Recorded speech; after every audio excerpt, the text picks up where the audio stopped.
해설 있는 과학 뉴스 9월 첫 주 뉴스 브리핑입니다. 저는 진행을 맡은 최윤아입니다.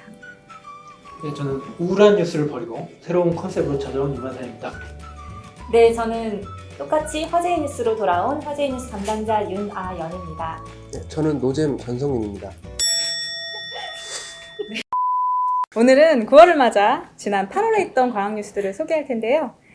이제 여름이 가고 가을이 왔습니다. 그러네요. 드디어. 네, 옷에 좀 차림 보세요. 네, 긴팔 입고 있어요. 오늘 좀 가을 색깔로 준비했는데 네. 여름 끝에 어떤 과학 뉴스들이 있었는지 너무 궁금한데 오늘 재밌는 뉴스 좀 준비해 오셨나요? 네. 사실 개인적으로 오늘 제일 기대가 되는 뉴스가 있어요. 아, 그렇습니까? 네. 꿀잼. 요즘 꿀잼 전용 부사님 예, 뉴스. 한번 시작해볼까요? 네, 네. 기사 소개시켜 주시죠. 스트라디바리, 과르네리 한번 들어보신 적 있습니까? 아니요. 바이올린, 네네. 음악 좋아하시는 분들 아마 무조건 들어봤어요. 네. 명기죠, 명기. 야, 약간 바이올린인데. 억대. 그렇죠, 그렇죠. 오. 최근에 과르넬리 델 제수라고 하는 악기가 있는데 그건 한 200억이 넘게 거래가 됐대요. 그러니까 한 대가. 그러니까 전 세계에 있는 바이올리니스트라면은 한 번쯤 연주해보고 싶은 악기인 거죠. 왜냐면 이 악기들이 제작한 연도가 한 18세기 정도예요. 근데 지금까지도 연주한 거니까 200년이 넘게 연주를 해도 어떤 음향학적으로도 되게 우수하고 그 다음에 내구성도 굉장히 좋은 거죠. 그래서 이 악기가 왜 아직도 그런 효과가 있느냐에 대해서 이제 연구한 교수님의 관련된 이제 뉴스입니다. 이분은 이제 그 조셉 나지발이라고 하는 교수님이신데요. 텍사스 A&M이라고 하는, 발음이 좀 그렇긴 하지만 나지발. 나지발이. 예, 나와바리가 아니라 꽤 나이가 많으세요. 한 4, 50년 정도 이 이유에 대해서 이제 연구를 하신 거고요. 이제 평생 그럼 그 연구만 하신 거네요, 사실. 뭐 물론 다른 연구도 하셨겠지만 이제 주 관심사가 꽤 많으셨던 것 같아요. 그래서 이분이 출신이 이제 화학이에요, 화학과의 바이오 케미스트리 쪽에 이제 연구를 하신 분이고, 결론부터 이제 이거 말씀드리고 해야 될 것 같아요. 왜냐면 이 나무를 제작할 때 스프러스라는 나무를 보통 악기에 많이 쓰거든요. 근데 이 악기가 침엽수를 많이 써요. 근데 그거를 이제 악기로 이제 만들기 위해서 그 나무를 전처리하는 과정들이 필요해요. 전처리. 예, 그렇죠. 왜냐면 이제 뭐 썩기도 하고 그런 거 방지하고 뭐 이제 뭐 벌레를 먹지 말라고 이제 그런 여러 가지 방부 처리를 한다든지 해야 되는데 그 방부 처리하는 그 약품이 아까 말씀드렸던 스트라디바리라는 가문과 과르넬이라고 하는 가문에서 독자적으로 개발한 그 약품을 이 이제 악기를 만들기 전에 나무를 전처리하는 과정에 쓴 거예요. 그러면은 그 가문에서 전통적으로 내려오는 네. 약품이 있는 거네요. 네네네. 우리는 모르는 거죠. 네네. 장인이니까. 그 장인이죠. 며느리도 안 장인. 알려주는. 그럴 것까지는 제가 표현은 라임 워터, 그러니까 라임 워터? 물에다가 이제 여러 가지 광물들을 막 섞었겠죠, 뭐 약품들을. 근데 거기를 분석하니까 거기에 보면은 뭐 징크라든지, 그 다음에 이제 뭐 아까 징크 이제 아연과 그렇죠, 예, 윤호영 아연이랑 그 다음에 뭐 구리, 그 다음에 알루미늄, 그 다음에 이제 붕소 뭐 이런 물질이 나왔어요. 근데 기본적으로 붕소 같은 경우에도 고대 이집트에서부터 계속 방부제로 쓰였던 원소 중에 하나거든요. 그러니까 그런 원소들이 있고, 그러고 나서 한 200년 정도 흐르잖아요. 그러면 이제 나무가 그 화학약품에 의해서 그 나무 표면에 있는 뭐 셀룰로즈라든지 리그닌이라고 하는 화학물질들이 막 이제 화학결합을 하는 거예요. 그래서 점점 더 뭐 밀착도가 더 높아진다든지, 뭐 예를 들어서요. 그런 화학적 결합을 하면서 내구성도 굉장히 단단하고. 그 당시에는 이제 벌레를, 지금의 환경과는 너무 다르잖아요. 그래서 그렇죠. 방부제를 굉장히 많이 필요로 했었고. 그러니까 이 사람들이 뭐, 그 약품이 지금 200년이나 뭐 300년이 흘러가지고 이런 효과가 나타날 것까지는 예측하지 못했겠지만, 결론적으로는 그런 약품들로 인해서 지금 현재에 있는 다른 악기들과 확연히 차이 나는 그런 우수한 이제 악기를 만들게 된 거예요. 시간이 지날수록 소리가 더 좋아진다고. 그렇죠. 그렇게 얘기를 네, 맞아요. 하더라고요. 그런 화학 변화가 계속 일어나니까요. 네. 그래서 재밌는 논문이 하나 더 있었는데, 여기 관련된 이 뭐냐면은 이 악기를 제조하는 이제 지역이 있어요. 아주 유명한 지역인데, 이탈리아의 크레모나라고 하는 지역이 있거든요. 여기가 북부죠. 이탈리아 북부에 있는 지역인데, 여기에 원래 아마티라고 하는 가문이 바이올린을 잘 만들어서 유명했었어요. 그 사람들의 제자가 지금 제가 말씀드렸던 스트라디바리라든지 과르네리 가문이 된 거예요. 제자들이. 예. 현재까지 전해 내려오는 그 악기랑, 그 다음에 거기 아까 크레모나라고 하는 지역에서 하는 나무들이 있을 거 같잖아요. 네네네. 그거랑 해서 이제 비교를 해본 논문인 거예요. 아. 그랬더니 아까 말씀드린 대로 그런 화학적 변화가 나무 표면에서부터 그 내부까지 달라지는 거를 이제 확인을 한 거죠.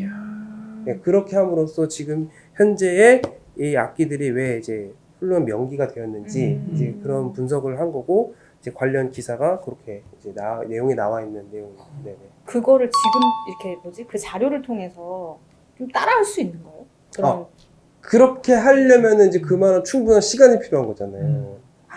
그게 그쵸. 그렇게 변하기까지 예, 그렇기 수백 년이 때문에 걸리는 200억인 시간이 겁니다. 그 세월이 포함된 거죠. 그러니까. 예, 예. 단순히 레시피의 문제가 아니라 그쵸, 예. 시간이 그만한 굉장히 시간이 제일 필요하죠. 중요한 레슨인 서서히 음. 반응이 일어나는 거잖아요. 지금 만들어 놓고 200년 후에 이제 팔면 되는 거예요. 네, 그렇죠. 그때 근데 그 소리가 나야 되는데 이제 안 나면 이제. 저도 한번 꼭 들어보고 싶은데 악기 한 번도 저 당연히 못 들어봤고 유튜브에서 들으실 수 있어요. 저 관련 링크도 제가 딱 이렇게 따드리겠습니다. 스트라디바리. 네, 스트라디바리.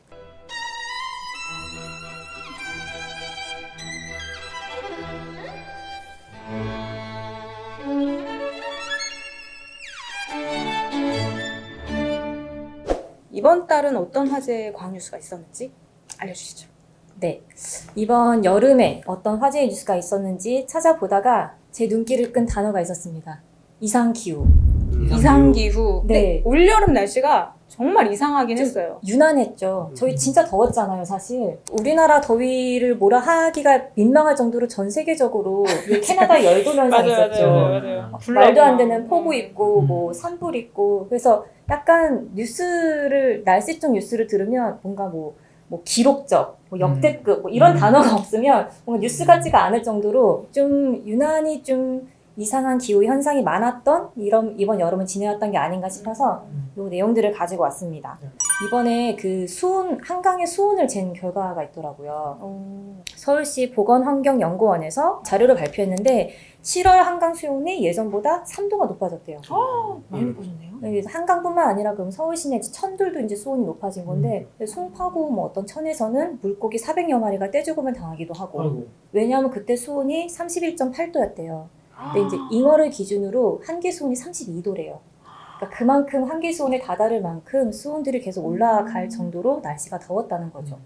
근데 이제 뭐 이거는 우리나라뿐만이 아니라 아까 말씀드렸듯이 6월 중순부터 미국 서부와 캐나다에서 열도 현상이 어마어마했죠. 그래서 제가 보니까 데스밸리 이런 곳이 54.4도까지 올라갔다고 하더라고요. 대부분이 50도 전후였어요. 타이어가 높고. 그러니까요. 이런 상상이 안 현상들. 되고 싶어요. 그러니까. 그때 그래서 되게 유명했던 사진이 이게 바닷속 촬영인데 바닷속에 있는 물고기들이 다 화상을 입은 듯이 다 살이 파여가지고 그채로 유영을 하는 모습들이 찍힌 사진이 이때 또 유행을 하기도 했었습니다. 네. 그래서 폭염이 이렇게 있으면 당연히 산불도 동반이 되니까 건조하니까 저희 그렇게 맨날 듣는 미국 서부 산불도 이번에 또 유난했고 지금 2개월째 지금도 타고 있고 이미 서울에 11배 이상의 면적이 다 탔고 근데 이번에 좀 독특한 건 미국뿐만 아니라 뭐 남유럽, 뭐 러시아, 뭐 아프리카 이런 여러 곳에서 산불이 굉장히 많았다고 하더라고요. 러시아의 지구상 가장 추운 도시 중에 하나로 베르호프스크라는 도시가 있대요. 근데 여기가 1월에는 마이너스 60도까지 내려가는 곳인데 이번 여름에 섭씨 48도를 기록했다고 하더라고요. 있어본 적이 없는 온도를 기록을 한 거죠. 이런 재밌는 얘기가 있더라고요. 미국은 동부는 굉장히 계속 더 습해지고 서부는 계속 더 메말라간대요. 서부는 계속 건조해서 산불이 난리가 나는데 동부는 이번 뉴욕 맨하탄도 폭우로 난리가 날 정도로 태풍 피해도 지금 있고 그러니까 중국도 땅덩어리가 크니까 남쪽에서는 이번에 뭐 쓰촨성 폭우라든지 허난성 폭우라든지 굉장히 기록적인 폭우들이 또 연일 발생하는데 북서쪽은 너무 건조해서 거긴 또 섭씨 45도가 넘어갔다고 하고 근데 이 이야기들이 막 이렇게 언뜻 찾아보면 이거 기후변화 때문에 일어났다고 얘기들이 언뜻 있는데 이게 정말 기후변화 때문인가? 사실 좀 궁금하긴 하잖아요. 갑론을박이 많지 않아요? 맞아요. 그래서 지금 과학자들도 지금 일어나고 있는 이 모든 자연재해가 기후변화 때문에 나타난 거다라고 얘기할 수는 없지만 굉장히 지금 동의하고 있는 건 지금 이상기후 현상이 뚜렷하다는 거예요. 그러니까 이상기후라는 거는 평균 기온이나 강수량이 30년에 한 번 정도 나타날 정도의 확률로 일어나는 현상을 이야기하는데 저희는 이제 매번 기록적인 폭우가 이제 매년 나타나니까 빈번하게 나타나는 네, 그 빈도 이상 기후의 빈도수도 지금 늘어나고 있는 상황인 거죠. 그게 기후가 돼버리고 있는 네, 거예요. 네, 맞아요. 이게 자꾸 이렇게 이상적인 현상이 많이 일어나는 이유가 원래는 지구가 왜 적도는 뜨거우니까 태양 에너지를 많이 받고 극지방 태양에너지를 많이 못 맞으니까 열의 차이가 나잖아요. 그 에너지 불균형 때문에 지구 중위도 쪽에 제트기류가 형성이 되고, 요거는 이제 저희가 왜 비행기 탈 때 제트기류를 타고 가면 더 빨리 간다고 얘기하는 그 기류인데, 굉장히 중위권에 형성된 아주 센 바람이에요. 지구 전체를 이렇게 휘감아 도는. 근데 이게 지구 온난화가 되니까 적도와 극지방의 온도 차이가 점점 줄어드는 거예요.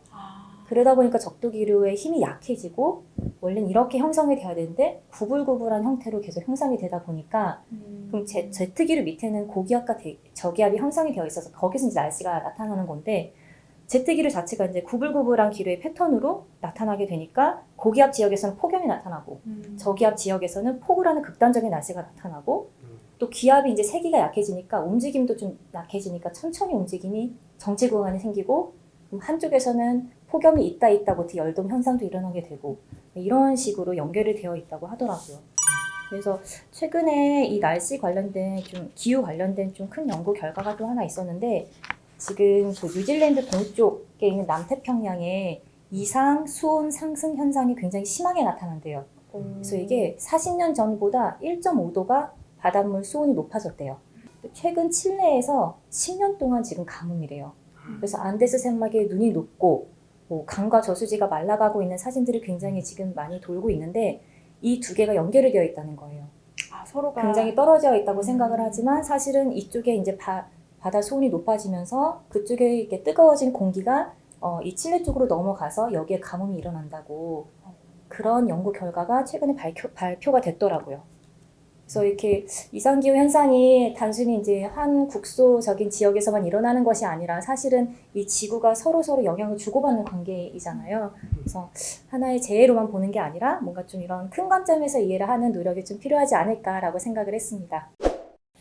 제가 가져온 뉴스는 믿을 만한 뉴스죠. 동아사이언스에서 8월 30일자로 이런 제목의 기사가 나왔어요. 생활면에. 제목이 뭐냐? 국립과학관 공방서 만든 과학교구 가정에서 만난다. 어느 국립과학관인지. 국립과학관의 전시 전문가와 연구사, 과학 커뮤니케이터와 과학놀이 콘텐츠 경진대회에서 입상한 수상자들의 아이디어가 담긴 과학교구들이 실제 제품으로 제작돼 판매된다라는 제품으로 네, 그런 내용입니다. 그래서 저희 과학관에 이학이나 공학을 전공한 사람들과 함께 또 이 산업 디자인 전공자들이 있어요. 그렇죠. 네, 디자인. 그래서 그런 분들과 이런 또 과학 전공한 기획자들의 콜라보를 통해서 이제 교구를 만들었단 말이에요. 또 이제 또 이렇게 하면 또 제 자랑이 빠질 수 없는데 2013년도에 이제 과학관에서 출발한 무한상상실. 왜 웃고 그러세요? 다양한 시제 작품을 만들 수 있는 시설이 또 저희가 즐비하죠. 저희 사실 그때 당시에 정말 대규모 시설을 자랑했던 특별전시장을 다 드러내고 만들었었으니까. 맞아요.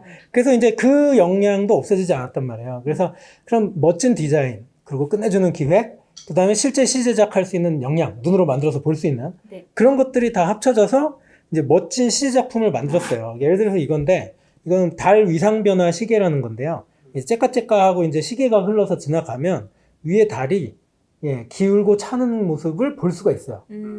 되게 재밌죠? 달시계네요, 달시계죠, 달시계. 근데 이런 것들에 대한 아이디어는 이제 뭐 지구과학이나 뭐 이런 걸 전공하신 분이 멋진 아이디어를 내셨고, 그 다음에 그거를 시작하는 거는 산업 디자이너와 여기에 있는 패브리케이터, 이제 물건을 진짜 만들어 보시는 분이 협업해가지고 이런 물건을 만들었거든요. 근데 이제 만드는 거에서 그치면 그것도 좋은 시도였는데, 이제 이 기사를 내주신 믿을 만한 신문 동아사이언스에서 이 저희와 또 제안을 주셔가지고 이거를 또 이제 일반 가정에서 저렴한 가격에 이제 만들어 볼 수 있는 키트화 시키는 양산 모델로 내놨어요. 약간 방문 판매 같은 느낌이 좀 들거든요. 몇 개 안 나왔습니다.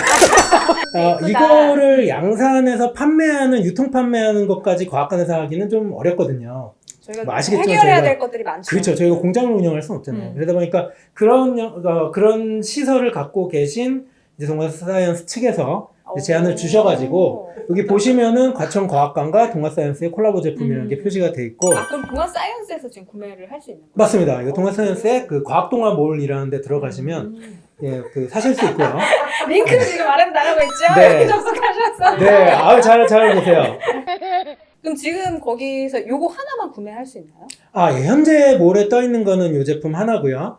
네, 10월경에 이제 저희가 두 종이 더 떠요. 그래서 하나는 그 주기율표. 원소. 네, 원소 수회비배 주기율표. 분탄. 선생님한테 저 어릴 때 국민학교 다닐 때는 맞아가면서 배웠던 그 주기율표를 쉽게 외울 수 있는 퍼즐.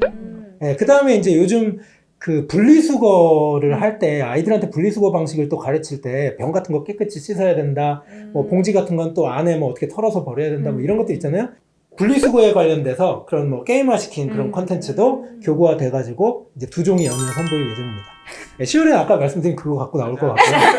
네, 근데 그러면은 브리핑 뉴스를 계속 이렇게 발판 삼아 아 그러면 돌을 맞을 것 같아서 계속 이제 판매를 하겠다는 그런 네, 야망을 다음번에는 갖고. 제가 그냥 우울한 뉴스 다시 들어가고요. 네, 그리고 이거는 제가 새 상품 나온 거 여기다 계속 세워놓을게요. 네, 보시는 분들 뭐 저희 완판될 때까지 구독자 많지는 않지만 예, 어쨌든 완판 될 때까지 네, 꾸준히 세워놓고 이렇게 쌓아두면서 예, 방송 계속 하겠습니다. 네. 들어주셔서 감사합니다. 네. 몇 개 안 남았습니다. 지금 빨리 서둘러서 구매해 주시기 바랍니다. 네. 오늘 영상은 이 정도로 마무리하고 광학뉴스 브리핑은 다음 달 10월에 9월의 뉴스로 다시 돌아오도록 하겠습니다. 지금까지 최유나, 유만선 윤하연 전성윤이었습니다. 네, 감사합니다. 감사합니다. 감사합니다.